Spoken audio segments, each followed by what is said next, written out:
Namaste. Welcome to Pandit-verse Vedic Dialogues. When you hear the name Shiva, what instantly comes to mind? Is it the destroyer?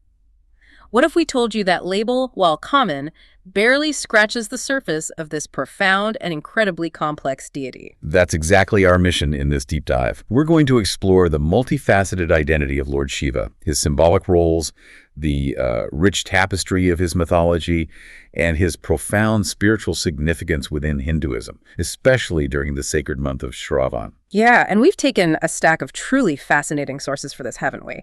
We've been delving into ancient Hindu texts like the Puranas, those epic narratives, and the Upanishads, the philosophical core. Consider this your shortcut to being genuinely well-informed. We think you'll find some surprising facts, maybe some aha moments that will help you grasp these complex ideas about transformation, cycles of existence, and, well, the sheer diversity of divinity in Hindu thought. So let's jump right in and tackle that popular perception, Shiva as the destroyer. He is, of course, one of the Trimurti, the Hindu trinity.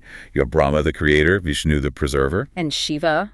But just calling him the destroyer, it feels incomplete, doesn't it? It really does. Our sources, they make it clear that a much better understanding is the dissolutioner, or maybe even the transformer. Transformer, I like that. So it's not about just wanton destruction. Not at all. Think of it more like a necessary clearing, removing what's old, worn out, maybe even evil, to make space for new creation. Like a forest fire clearing undergrowth. Exactly. Or how old stars die and their elements become part of new life. It's absolutely fundamental for renewal. And this applies on a personal level, too, you're saying, not just cosmic. Absolutely. That's what's truly eliminating. Yeah. Shiva's role extends to destroying our internal obstacles. Things like ego, ignorance, false identifications that hold us back. We see this so vividly in his Nataraja form, the Lord of Dance. He's dancing, yes, but he's trampling the demon Vailaka. Who represents ignorance, right? Yeah, precisely. And similarly, you have the Dakshinamurti form, the silent teacher, often shown with his foot on a demon representing ignorance too. It's about dissolving those inner blocks for growth. So this destruction is actually a vital, transformative part of the whole cycle. It ensures change, renewal. Which brings us nicely to his names. It's like a kaleidoscope, really. Each name reveals a different facet. Yeah, the name Shiva itself. It means the auspicious one. It does. Auspicious, propitious, benevolent, even liberation. Kind of turns the destroyer idea on its head, doesn't it? It really does. Then you have Mahadeva. The great god. And Rudra, that's an interesting one. It can mean the wild one, the fierce god, or even that which causes you to cry, perhaps relating to loss. And Hara, that one caught my eye. It means both captivates or destroys, but also consolidates. How does that work? It's that paradox again, isn't it? It points to his depth. He destroys negativity in order to consolidate positivity, to bring things together in a higher state. Okay, that makes sense. And names like Shankara, meaning beneficent, conferring happiness, or Shambhu, self-shining. These aren't just labels. No. Texts like the Shiva Sahasranama, the Thousand Names, or the Sri Rudram Chamakam, they're devotional hymns. They celebrate this incredible diversity. All these seemingly opposite traits unified in one being. It's fascinating. Let's talk about his roots.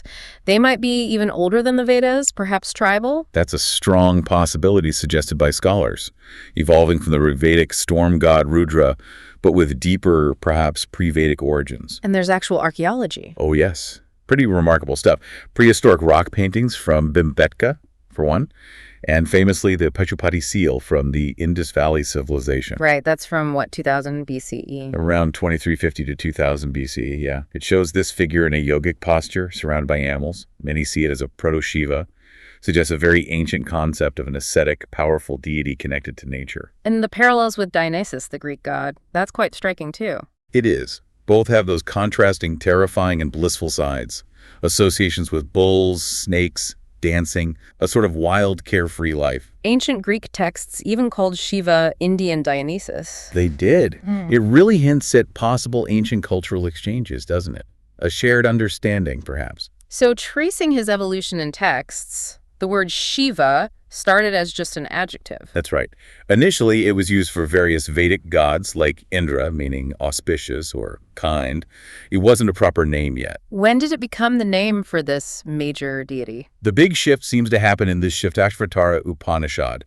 That's around 400-200 BCE. There, Rudra Shiva is explicitly identified as the creator, the liberator, and even equated with Brahman, the ultimate reality. Wow, from adjective to ultimate reality, that's quite a journey. It is. And then the Puranas, these vast collections of myths, they offer different origin stories. Sometimes Shiva comes from Vishnu's forehead. Or Brahma and Vishnu emerge from Shiva. Exactly. It shows this very fluid, interconnected, cyclical view of creation, not a simple linear narrative at all. I read somewhere, I think it was the Bhagavata Purana, it depicted Brahma and Shiva as initially sort of drowsy. That's a fascinating part, yes. They emerge from Vishnu, but are initially drowsy and incompetent. They only regain their creative powers after meditation. What does that signify? Well, that text attributes the creation of Maya illusion, the material world, both good and evil, to them after this. It suggests creation isn't just automatic, but involves consciousness, effort, maybe even overcoming initial inertia. Interesting. Okay, let's shift to iconography, how Shiva is depicted. The Lord of Dance, Nataraja, is probably the most famous. Absolutely iconic. Performing that cosmic dance in Nataraja, the dance of bliss, which encompasses creation, preservation, destruction, illusion, and grace. It's the universe in motion. Is it just one dance? Well, there's the powerful masculine Tandava, often linked to destruction. But there's also the graceful, more gentle Lasha, usually attributed to Parvati. It shows the balance, the two sides of the cycle. Then there's Dakshinamurti, the silent teacher. Yes, facing south. Depicted sitting among sages, teaching through silence, imparting that profound understanding of the oneness of Atman, the inner self, with Brahman, the ultimate reality. Knowledge beyond words. Precisely. And Ardhanarishvara, the half-man, half-woman form. A beautiful representation.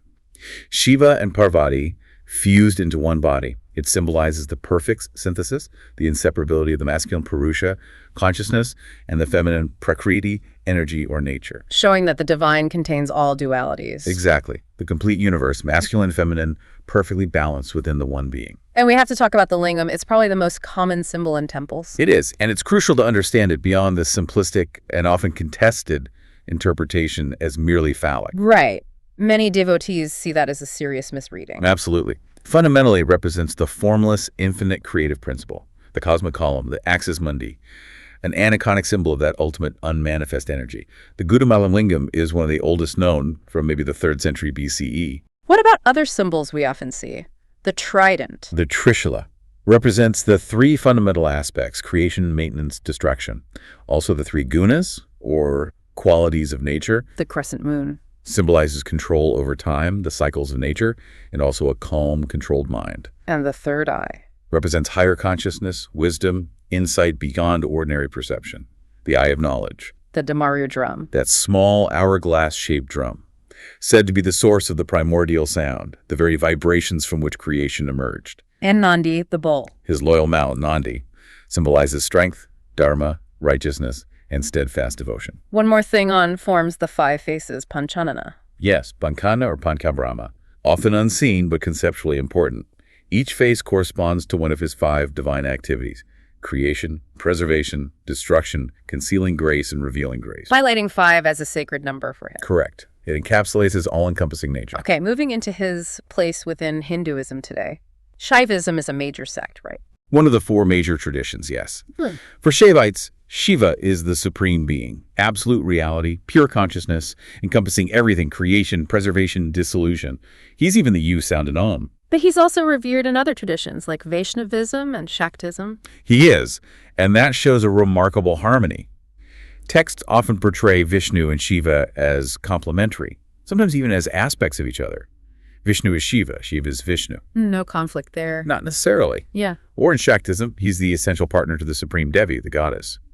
It's less about hierarchy and more about different facets of the same ultimate divine reality. Like the Smarta tradition emphasizes. Exactly. The Smarta tradition's Panchayatana Puja is a perfect example. They worship 5 principal deities: Shiva, Vishnu, Devi, Surya, Ganesha, as equivalent paths. Guiding people towards realizing that non-dual identity of Atman and Brahman. Precisely. All paths lead to the same peak. And Shiva's connection to yoga is huge. He's seen as the original yogi. The Mahayogi, the great yogi, the patron and original teacher of yoga to the ancient sages. His ascetic nature, his meditative focus, it all aligns perfectly. How does his dissolution aspect connect to yoga? That idea of samhara, Dissolution is key. In yoga, it's about dissolving the illusions of Maya, the ego, the attachments that cause suffering, transcending limitations. Making him central to the philosophy. Absolutely. Influential texts like the Isvara Gita, the Shiva Sutras, the Shiva Samhita, they integrate these ideas, blending monism, the oneness of reality, with yoga practice. They've profoundly shaped Hinduism. Scholars like Abhinavagupta really explored this. Yes, figures like Abhinavagupta and Kashmir Shaivism explored how understanding this interconnectedness through Shiva and yoga leads to a blissful state, realizing the unity of the individual soul with the cosmic. And his influence goes way beyond India, doesn't it? It really does. Look at Indonesia. He's present as Bathara Guru, a key spiritual teacher figure. His role even adapted into Javanese puppetry as a king of gods. Shows how these ideas travel and transform. Definitely. And in Central Asia, too. Worship spread through empires like the Hephthalites and Kushans. We find wall paintings in places like Sogdia, sometimes blending Shiva with local deities. Like the Zoroastrian wind god. Yeah, Vayuvata, sometimes depicted with Shiva's iconography. A fascinating synthesis of cultures. Even in Sikhism and Buddhism. He's mentioned. In the Sikh Japuji Sahib, for instance. And in various forms of Buddhism, Vajrayana, Chinese esoteric, Tibetan, he's venerated as Mahakalav, a fierce protector deity. It just underscores his universal resonance as a figure of power and transformation. Absolutely. Which brings us perfectly to a time when his worship is especially intense, the holy month of Shravan. Also known as Sawan, considered the holiest month in the Hindu calendar. Particularly sacred for devotees of Lord Shiva, yes. And the dates for 2025. It generally falls around July-August. For 2025, it's set for July 11th to August 9th, though some regions following the Amenta calendar might observe it from July 25th to August 23rd. There are regional variations. And the belief is that worshipping Shiva during Shravan is particularly potent. Yes, very much so. It's believed to bring special grace, not just from Shiva, but from Lord Vishnu, too. A very auspicious time. There are key legends tied to Shravan, aren't there? Like the Samudra Manthan. Ah, yes, the churning of the Milky Ocean. A foundational story. According to myth, this happened during Shravan, and when the deadly halahal poison emerged, Shiva drank it to save everyone. He did. A selfless act that turned his throat blue, hence his name Nilkantha, the blue-throated one. And that's why offering Ganges water and milk to the Shivlinga is so central during Shravan, to soothe him. Exactly. It's an act of gratitude and care, acknowledging his sacrifice. There's also the story of Parvati's penance. Another beautiful legend making this month special. Goddess Parvati undertook intense austerities during Shravan to win Shiva as her husband. Her devotion succeeded, leading to their divine union. So the month is very dear to Shiva because of her devotion. Yes, and it makes it particularly auspicious for prayers related to marriage, family, and wish fulfillment. How do people typically observe Shravan? Fasting seems important, especially on Mondays. The Shravan Samvara Vrat Monday fasting is very significant. Mondays are Shiva's special day. People observe it in different ways.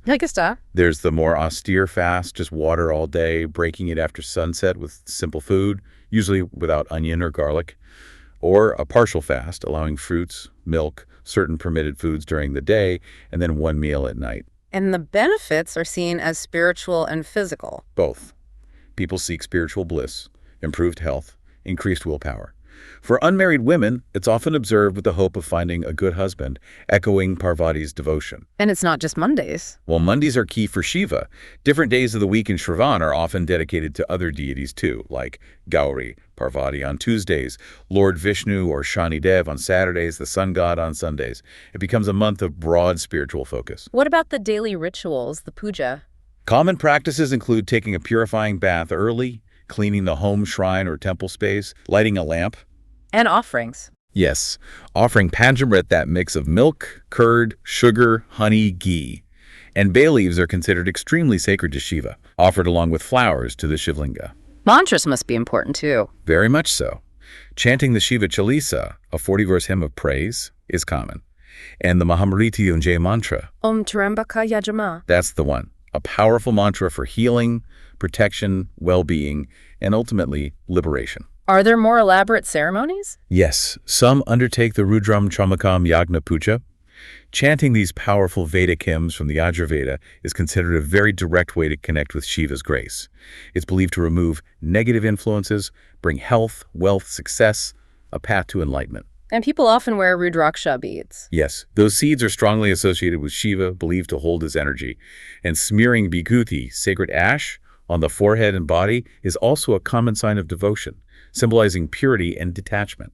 So wrapping this up, it's incredibly clear that Shiva is so much more than just the destroyer.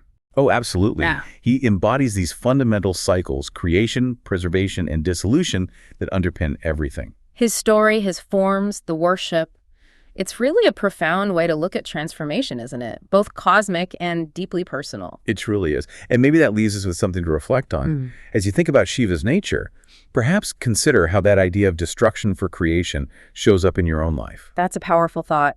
What old ideas, maybe habits or patterns, what might you need to dissolve to make way for something new? For new growth, deeper understanding, maybe a more auspicious path forward. We really encourage you, our listener, to keep exploring this rich tapestry of Hindu thought.